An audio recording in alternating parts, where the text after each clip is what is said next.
जिस हिसाब से आज के टाइम पर वॉर्स हो रहे हैं, युद्ध हो रहे हैं, करेंटली हम दो युद्ध को विटनेस कर रहे हैं, देख रहे हैं, पैरेलल चल रहे हैं।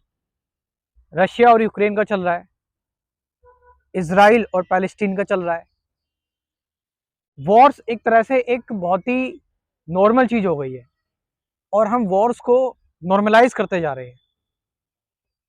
और इसको लेकर बाकी जो नेशंस हैं उनको भी मोटिवेशन मिल रहा है। और आने वाला टाइम दूर नहीं है कि जब इंडिया और पाकिस्तान का युद्ध हो, चाइना म्यांमार का युद्ध हो, यहां पर जो वॉर्स हैं, जो युद्ध चल रहे हैं, ये कंप्लीटली फेलियर है कि ह्यूमंस ने अभी तक कुछ नहीं सीखा मोरली, एथिकली। एनिमल से वो आगे हैं एक ही साइंस में कि टेक्नोलॉजिकली वो चीजों को अच्छा कर सकते हैं साइंस के वर्ल्ड में। लेकिन लेकिन एक ह्यूमन को एक ह्यूमन सोल से टच करने के लिए उसको एक ह्यूमन बनना पड़े, वो उसने अभी तक नहीं सीखा। जितनी मर्जी हम टेक्नोलॉजिकल प्रोग्रेस करते रहे, हम रोबोट्स बना रहे हैं, एआई, जेनेटिक इंजीनियरिंग, बहुत तरह की चीजें आ रही हैं। वो किस लिए आ रही हैं? वो आ रही हैं ताकि एक इंसान सही तरीके से अपनी लाइफ को जी सके पीसफुली।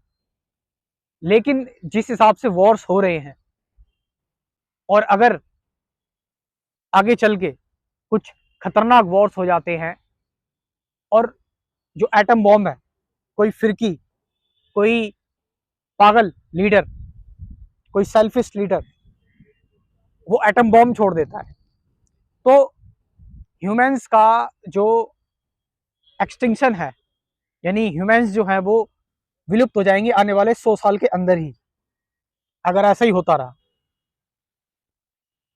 और इसको लेकर कहीं कोई टीचिंग्स नहीं, कहीं पर कोई इसको लेकर कोई बात नहीं की जा रही। सब इसको लेकर लोग बटे हुए हैं, डिविजिव हैं कि हम इसकी तरफ है, हम उसकी तरफ है, इसकी गलती है, उसकी गलती है। लेकिन जो सबसे ज्यादा नुकसान हो रहा है वो लोग मर रहे हैं। और इस तरह से जो लोग मर रहे हैं, एक तो बीमारी से लोग मरते हैं, या फिर लोग जो हैं वो अपनी नेचुरल डेथ मरते हैं, एज हो जाती है। लेकिन इस तरह की जो डेथ हो रही है, जो ह्यूमंस के गुस्से से, हेट से निकल रही है, वायलेंस से निकल रही है, इसको तो रोका जा सकता है। लेकिन हम इसको भी रोकने में नाकाम है। यानी कि ह्यूमंस पूरी तरह से सिविलाइज नहीं हुए हैं, बिल्कुल, बल्कि बिल्कुल सिविलाइज नहीं हुए हैं। जिस हिसाब से हम लोगों को मार रहे हैं, हम यही सीख रहे हैं कि बस एक दूसरे को मारना है, खून बहाना है। और जिससे जो चीख पुकार निकलती है, लोग मरते हैं, बच्चों की क्या गलती होती है, जो औरतें होती है उनकी क्या गलती होती है, या कॉमन पर्सन जो है, अगर मैं बात करूं इसराइल और पैलेस्टीन के, जो कॉमन पर्सन है, जो डेली अपना काम कर रहा है, पीसफुल लाइफ जी रहा है, उसकी इसमें क्या गलती थी? लेकिन जो कॉमन लोग हैं उनकी, उनको भी अपनी जान गंवानी पड़ रही है। तो ये चीज एक एक चिंता का मैटर है। और इस पर, इसको यूं ही नहीं जाने देना चाहिए, क्योंकि हम देख रहे हैं कि इससे कितनी तबाही मच रही है। वॉर्स जितने भी हो रहे हैं, युद्ध जितने भी हो रहे हैं, वो लोगों की जो आइडियोलॉजी है, वो देख रहे हैं कि हमारी हमारी आइडियोलॉजी इंपॉर्टेंट रहे। यानी कि हम पर्टिकुलर बिलीफ से इतने ज्यादा अटैच हैं कि हम उस बिलीफ में इतने ज्यादा फंस चुके हैं। बनाए गए हैं वो बिलीफ एक ह्यूमंस के लिए, ताकि ह्यूमंस शांति से जी सके, एक साथ कोऑपरेट कर सके। लेकिन वो बिलीफ्स इतने हावी हो गए हैं कि उसकी वजह से उसको कोई चैलेंज कर रहा है, या उसको लेकर कोई काउंटर क्वेश्चन कर रहा है, तो हम उसको अपना दुश्मन समझ रहे हैं और उसको मारना स्टार्ट कर देते हैं। ये रियलिटी है।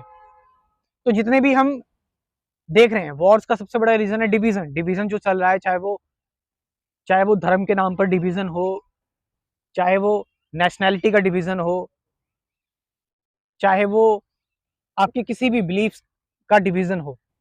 और उस डिवीजन के दौरान हम जो बिलीफ्स हैं उससे ज़्यादा बहुत ज़्यादा अटैच हो जा रहे हैं। इसीलिए बिलीफ से इतने ज़्यादा हम अटैच हो रहे हैं क्योंकि हम अपने आप में सिक्योर फील नहीं कर रहे हैं, हम कहीं ना कहीं इनसिक्योर है, इसलिए हम बिलीफ्स में सिक्योरिटी ढूंढ रहे हैं। लेकिन इमेजिनरी सिक्योरिटी तो इमेजिनरी होगी, वो सच्चाई तो होगी नहीं। तो एक एक कंप्लीट रिवॉल्यूशन की जरूरत है वर्ल्ड को, दुनिया को। और मैं बिल्कुल इस चीज को सोच रहा हूँ कि सोचना क्या बल्कि करना है कि मैं एक एक डिटेल में अब कंप्लीट एक एक कोर्स निकालूंगा, क्योंकि लोग इतनी सारी बड़ी बड़ी यूनिवर्सिटीज में जाते हैं और इतना सब कुछ फाइनेंस अपना जो है वो खर्च करते हैं, लेकिन एक्चुअल में कुछ सीखा नहीं लोगों ने। तो डिटेल्ड कोर्स मैं निकालने वाला हूँ, मेडिटेशन के को लेकर तो मैंने निकाला हुआ ऑलरेडी, कंप्लीट स्पिरिचुअल कोर्स जो बहुत सारे जो आयाम है उसको खोलेगा। फियर, एंगर, एंजाइटी, इनसिक्योरिटी, वहां से लव, कंपैशन, ये डिटेल में बनाना पड़ेगा ताकि एक सही टीचिंग से लोग एक्सपोज हो सके। तो इसके लिए आपको वेट करना पड़ेगा, लेकिन जब तक एक एक सही मेडिटेशन क्या है, सही ध्यान, क्योंकि मेडिटेशन से आप खुद को जान पाते हैं, इसको लेकर मैंने एक कोर्स बनाया हुआ। आप चाहें तो इस कोर्स के बारे में इन्फॉर्मेशन ले सकते हैं, स्क्रीन पर जो नंबर दे रखा है उससे। क्योंकि इस कोर्स में टोटल 10 वीडियोस हैं, हमने डिटेल में बात की है मेडिटेशन क्या है। 10 दिन तक ये कोर्स चलेगा। Thank you very much.